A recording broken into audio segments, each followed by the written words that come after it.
Hello everyone, welcome to Technotive. If you are new for this channel, please subscribe and hit the bell icon so you will going to be notified whenever new educational videos are updated.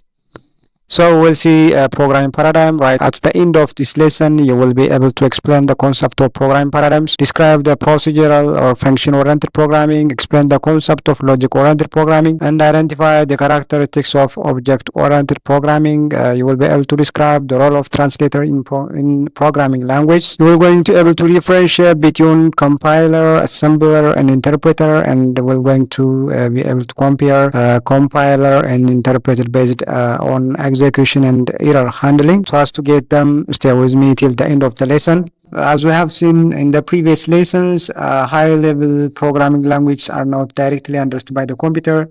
So they need a mediator which can translate the high-level programs into the low-level programs. So these translators are used to translate the high-level program to the computer native language with the machine code. As you know that programmers prefer to write instruction using high level and some other low level language rather than using the machine language. Programs are not directly understandable by the computer, so the translator will going to translate or we're going to change the program to the corresponding machine code. We have different type of translators such as compiler, assembler, interpreters. We have human instructions or a high-level programming language, and we have a translator. It can be a compiler, it can be assembler, it can be interpreter based on the programming language that we are using. And finally, we're going to have the machine code, or we call it binary code. So this binary code can be directly understood by the computer. So we can use a compiler, we can use an assembler, and we can use an interpreter. A compiler takes the whole program and translates it into corresponding machine code, which can be executed thereafter. If you don't have 100 lines of code, that 100 lines of code will be converted to the corresponding machine code. So right here, the process of compilation may take some time because it will going to scan the whole code, but the translated program can be used again and again without need for recompilation. So once it is compiled, we can use the compiled file anytime, again and again, if there is no any update or if there is no any error. An error report is often produced after a full program has been translated. So compiled language use compiler. If there is a certain syntax error or runtime error in our program, that report will be reported finally after full program has been translated. So those errors, whether they are a runtime error or syntax error, are fixed by changing the original source code. So we will going to recompile and we're going to have new executable file. The assembler translates assembly program into the machine code, or we call them object code.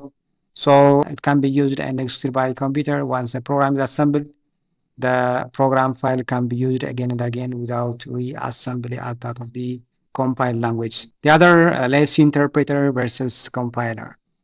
Actually, both two are translator, but the working principle is somehow different.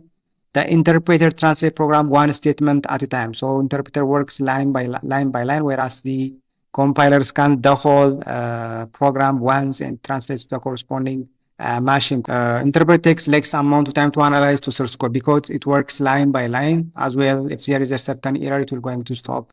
So it takes less amount of time to analyze source code, but overall execution time is somehow slower because it works line by line. Whereas the compiler takes large amount of time to analyze the source code because it will going to scan all the number of lines, but the overall execution time is comparatively faster than the interpreter. So in an interpreted language, there is no any intermediate object code will be generated. So every time we are expected to reinterpret, or whereas the compiler, once it's compiled, will going to get the intermediate code, or we call them the bytecode in case of Java.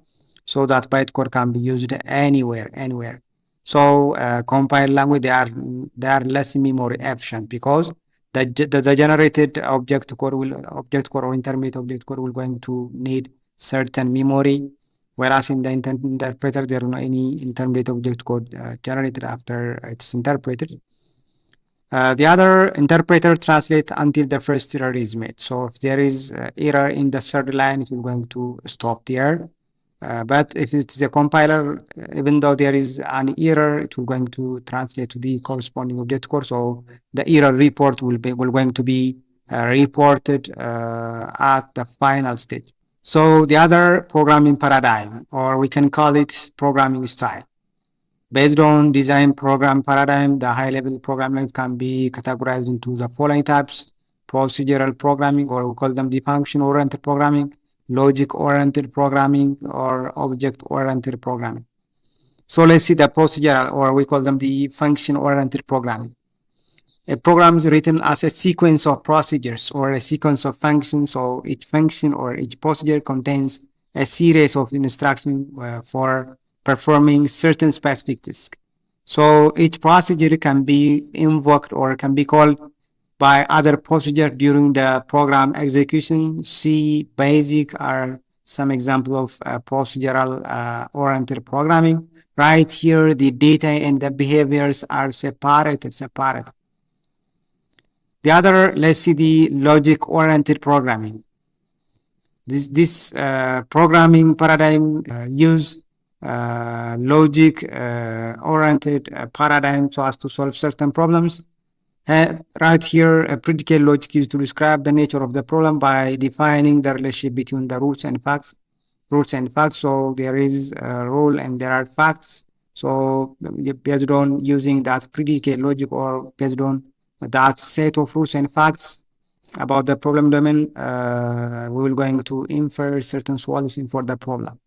So such type of programming can be used to develop logic-based artificial intelligence. Prolog is one of the example of the logic-oriented programming language. Just like a logic, we don't have a premise. So based on the premise, we may make a certain conclusion.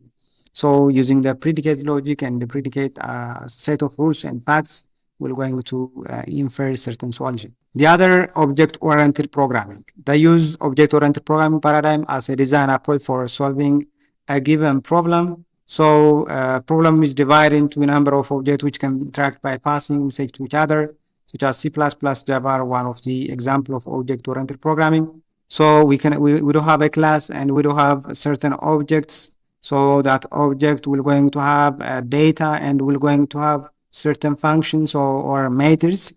So right here, the data and its behavior are binded together with a single entity which is called an object. That's why we call Java purely object-oriented. So right here, this object-oriented programming language is designed around objects, or it imitates the real object in which the real object will going to have its attributes. So that can be expressed with data, and its activity that can be expressed with its behavior.